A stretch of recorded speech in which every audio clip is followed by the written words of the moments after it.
Welcome to the Free Marketeers, the official podcast of the Free Market Foundation. This is Chris Hutting. You're listening to myself, Martin van Staden, and Mpiaki Dlamini. Today we're talking about President Ramaphosa at the Job Summit and the fuel levy. President Ramaphosa at a Job Summit in Midrand talked about the agreement that's been reached between government and the private sector. He said 275,000 jobs will be created in this partnership. It's a broad framework that's been presented. Martin, in his statement, he blamed apartheid and state capture for the lagging economy, for the lack of economic growth, for the job losses that we're seeing. Do you think the project, the aim of 275,000 jobs, is that ambitious enough, or do you think he could aim higher? Well, I think the last time they checked, our unemployment numbers were higher than 9.4 million. I think it's approaching 10 million jobless people now on the, what do they call it, the expanded definition. That includes people who aren't looking for jobs. Yeah. So, yeah, 250,000 jobs. I mean, in a certain way, it's very ambitious, because I know for a fact the government is not going to achieve that goal, no matter how hard they try. But on the other hand, yeah, it's not nearly what South Africa needs. So, yeah, that's completely pointless. And yeah, I mean, he mentions apartheid, and we should always be honest and say that apartheid did wreck the economy to a very significant extent, but it's way too much of a convenient excuse for him to say in one breath, oh, we're going to expropriate property without compensation, but no, the economy doing so badly is due to apartheid. Yes. That's just dishonest. Mpiaki, for you, what about the state capture angle? Do you think that's the main cause of the job losses and the unemployment rate that we're seeing in the country, or do you think there might be other factors involved as well? Well, in terms of sucking up taxpayer monies from the economy that could have been used for investment, sure, state capture played the role just as much as apartheid affected in some way. Okay, we've known about apartheid since 1994, but so in that way there is some effects from that. But at the same time, like it's none of these proposals address any of those problems. I mean, there isn't the proposal to cut taxes, to cut spending. Sure. So if state capture sucked up investment from the economy through requiring higher taxes, then the solution would be to be cutting taxes, cutting spending. So none of that is being proposed. So. I think it's important that you mentioned the cutting spending part, because we often appeal towards, we want taxes to be lowered, but people don't focus on the spending part. Taxes can be lowered a lot if government doesn't cut its spending. Yeah, they want their bread, they want their cake and to eat it at the same time. They want high welfare spending, but they also don't want to pay a lot of taxes. So yeah, of course, we need to focus on spending cuts. Yeah. I think from my reading of what the president said, probably the biggest part was that credit agencies in the past few years, they've pointed to our massive wage bill and how that dampens any prospects for economic growth. And the president said that government is committed to not retrenching any public sector workers. So Martin, do you think the president, does he not realize, when you spend more than you earn, as let's think of the government as a household, if you spend more than you earn, eventually it's going to fold. Do you think he doesn't see that basic fact? Do you think it's politically expedient for him not to say no job losses in the public sector? Well, let's remember, this is the guy who campaigned, I believe for a while at least, on cutting several government departments. And he was very much intent on that, and streamlining the bureaucracy and everything. That's out of the window. And I mean, I think he, like less than a month ago, he was talking about retrenching people at SAA or something. Yes. I don't recall the exact details, but he was talking about that, and that was a start. And now he's committed to no state job losses. I mean, speaking under correction, I think we have something like 3 million national government employees. Maybe that's a bit too high, but maybe across all government levels. And that is extremely high for a country of only 56 million people. We have too many state employees. The fact that, I mean, they're combining the jobless problem with our economic growth problem. Yes. The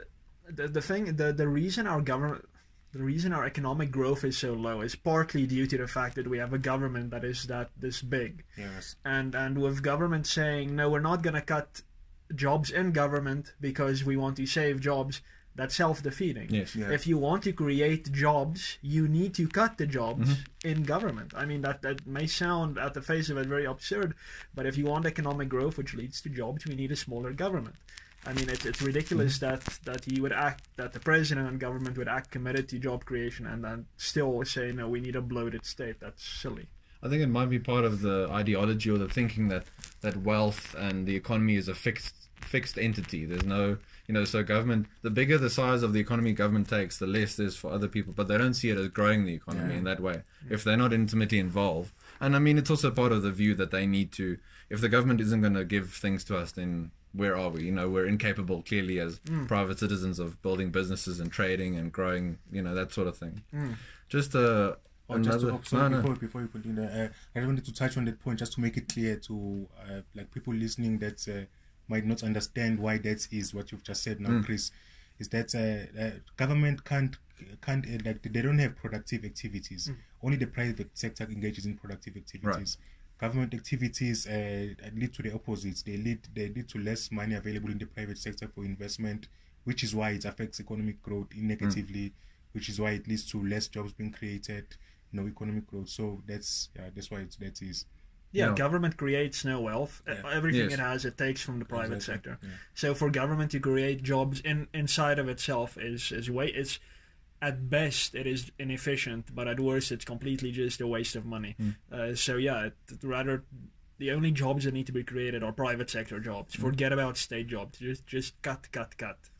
I think as a premise from the summit, we're not going to see radical solutions from, at least not proposed by government. And the fact that business also seems to agree with this framework proposed by the president shows that they're also maybe in the same ideological camp. Well, Franz Cornier of the Institute of Race Relations always says, and he overemphasizes this, and that's good, is that the only way for South Africa to get out of its quagmire is structural change. Yes, that is the only thing that can happen. Policy change, laws need to change, the whole environment needs to change. This job summit was a joke. Yeah. They're talking about incentives in the agriculture industry and more money for small businesses. I mean, what is this? That's not structural change. It's not going to help anyone, and it's not even a short-term solution. I mean, these people are just kidding around. No, this whole summit was just doubling down on existing government policy, and just on big business. Big businesses, of course, is going to agree with government, just because they have this very incestuous relationship, business unions and government, where it's basically a club where all of them are protecting their turf. So they agree with things that protect their turf. It's not about growth for all the rest of us. It's not about making things better for the rest of us. It's just protecting each one of them's turf. So we don't count the unemployed, the people who are outside the system. They don't count. So and we also had a very excellent column from Business Live by Anne Bernstein today. It's like she was making the same point that Martin just made now, that we need structural change. That government, the sole reason that government is not the sole reason the economy is not creating the jobs that government wants it to create is because government has abandoned the unskilled workers. They've given up on trying to get those people into work. They are only focusing on the skilled unionized workers. So until we get to the point where we have a strategy for absorbing the unskilled workers, then nothing will ever make a significant difference. And just I don't want to get too philosophical and abstract here, but no, please do. Please go for it. It's interesting that the job summit was, and they describe it as a meeting of government, labor, and big business. And if you look at the 20th century, that is by definition. And I don't mean this to insult anyone, but that's by definition corporatism, which another word for that is fascism. Yes. The government, business, and labor get together and form. They call it corporations, but basically they make all the decisions in every part of life, and they don't consult the people. They don't consult small businesses. They don't consult small unions. It's all these big unions, big business, big government, and they get together and they drive the economy. It shouldn't be insulting because it's factual. So. Yeah, it's completely factual. Yeah, but Chris, I think the FMF recently mentioned a possible solution to joblessness. I mean, that we've been pointing out for a while. Yeah, an article by one of our directors, Tembono Luchungu. It was published in City Press this morning. in their newsletter. And in this article, Temba mentions the JSEC, the Job Seekers Exemption Certificate. And that's a proposal that Eustace Davey and other of our directors, he's been writing about and proposing for years and years. And in this proposal, it seeks to exempt those who have been excluded from work, who have been unemployed for a long time, to actually be excluded, not excluded in that way, but to be excused from certain regulations and laws, so that it's easier for them to contract with potential employers. Because we know employers, they're going to be suspicious of when someone's been unemployed for a few years. Why is this happening? And then it makes it harder and harder for them to actually find work. Biaki, do you think that is that a practical way, a radical way of helping unemployed people? Well, that's the kind of proposal we needed at the job summit, because that's the kind of thing that can get unskilled people absorbed into the labor market. So it just like the most interesting position to be in is to be an unemployed libertarian, because you know exactly what's causing you to be unemployed. So you go to these companies and you say, okay, you don't have to worry about these regulations, the minimum wages. I'm a libertarian, don't worry. I'm not going to take you to the system, man. The sectoral determinations of what and this bargaining council, blah blah blah. So and then but companies it's just too much risk for them. Even if you tell them that they can't do it because they what's to stop you from changing your mind. They can't write a contract saying that you have exempted us from this. That would be illegal. So they have no way to absorb all these people. They want to, but there's no way. It's just too much risk for them. Yeah, and then just to go a little bit into more detail about the JSEC. So a lot of people immediately say, yes, but now if you have a JSEC, then employers will tell all their employees, go and get a JSEC and then come back, otherwise you're fired. So it's not quite that simple for employers. A JSEC would only apply to someone who has been unemployed, I think, continuously for a period of 6 months. Okay. And it would be very impractical for a business to say, okay, go away for 6 months, get your JSEC, and then come back. That'll be impossible for any business that needs to work day by day. So this really protects a worker. Really, only if you believe that I'm being kept unemployed now. I've been looking for work for 6 months. Nobody is giving me a job. So let me get a JSEC. They're from government. Government can check my background, whatever, check my circumstances. And then I can go to a business and say, listen, please hire me. You'll not have to pay me minimum wage. You'll not have to give me whatever benefits. And just please, I need money for my family. I need to put food on the table. Here's my JSEC.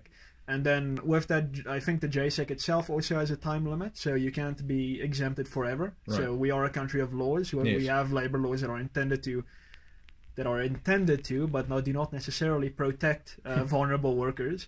So we cannot just do away with them through this way. So a JSEC is a very practical and temporary solution to ensure that people who are on the verge of starving can get some money into their households for them and their families. So it's not a capitalist, exploitative,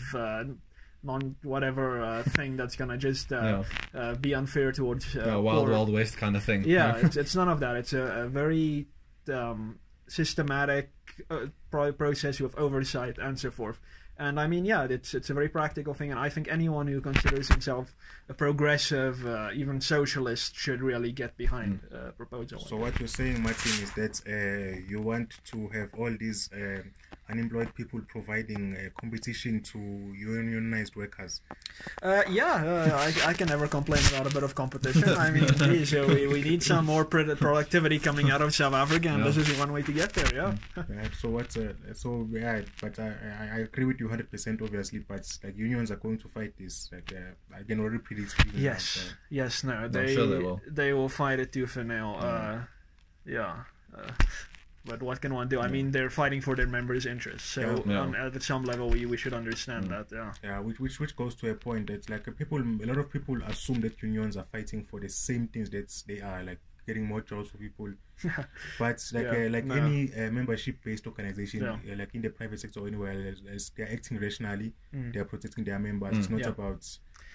Unions want job security for existing employed people. Right. The unemployed are not their constituency. So, you should understand that a union is not going to bring the solution to unemployment.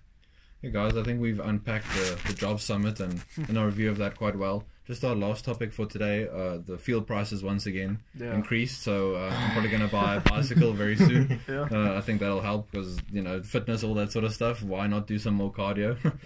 Martin, I think you've written a few things on the increase of fuel prices. Is it just a result of BP and these fuel companies raising their prices? They need to make a bit of a profit, or do you think there are other factors at play? So there is the oil-producing countries, when they set their own oil price higher, of course our fuel price is going to get higher because we import most of our fuel, or maybe all of it, I'm not sure. Yeah. But then things start getting interesting. So 60% of what you pay when you pay for your fuel is the fuel itself. Okay. 40% is money you're giving to government. 40% of that. Yes, a lot. So I'm not the best at math, but you dear listener, you can make those sums yourself to see what the current fuel price is. 40% of that is something you're just giving to government in the form of the general fuel levy, which apparently goes to fixing our roads and our building highways and so forth. It's questionable whether government does that at all. And then a small part of it goes to the road accident fund, which itself is bankrupt and infamously mismanaged. So all that money you're just letting go into, I want to say, the oblivion of government or the ether of government spending. So what's the current fuel price, just to do a quick check? Roughly? Let's say 17 Rand, I think. 17 Yeah, I rands. think so. Yeah. Okay. You guys can continue. I'm just. Okay. Yeah, Now you're so going to do your math. So make those sums for us. So 40% of 17 Rand is what you're just giving to government right now, which is completely ridiculous. And I mean, earlier this year, when the fuel price was already going up, President Ramaphosa said government is looking into cutting the fuel price, but really we as government, we cannot really control it. So if you remove that 40%, if assuming it's 17 rands now, you would have a full fuel price of 10 rands 20 cents. Wow. If my sums are correct. Isn't that just blissful? My goodness. Imagine that. Paying that for fuel. We paid that, what, in 2004 or something last time? I don't know. So, that's so my goodness. So government has it within its power to simply say no more general fuel levy, no more road accident fund levy, because the road accident fund, for all intents and purposes, doesn't really exist anymore. It's completely screwed. And you will pay 10 Rand for your fuel. Think about that. Think about that. And when you go into next year's election, whoever you vote for, make sure that their manifesto says we are going to eliminate the general fuel levy and the road accident fund levy, and you are going to pay for fuel, period. Just linking that to the job summit, imagine the effect this will have for poorer South Africans if that sort of thing is cut. I mean, this fuel price increase, that I think the Taxi Association, I'm sure they've said their prices will increase They now did. with the price. 2 days ago. Yeah. So and now that means customers, all this stuff comes back to the effect on customers and poorer South Africans. All this government policy. Yeah. This has the highest effect on them. Inflation, high fuel prices for people who live in Sandton, Bryanston, private schools, all that sort of stuff. They're going to feel the pinch here and there. Yeah. But poorer South Africans have to deal with this stuff. They have to make actual cuts to their budget. They have to deal with the real effects. It's a massive proportion of their income. Yeah. To us, it's a much smaller proportion of what we earn. To them, it's massive. They can see it. They can feel it. But yeah, it's one of these things. It's an obligation of government. Government doesn't like obligations, and they're going to try and put this on the private sector. And yeah, it's exactly what the job summit came to. Right, gents, just before I finally wrap up, just for the listeners, next week we have an event on Wednesday. It's a media briefing. It's our annual Economic Freedom of the World Report Reveal media briefing. Neil Emmerich will be presenting. He'll be talking about the latest Economic Freedom of the World report.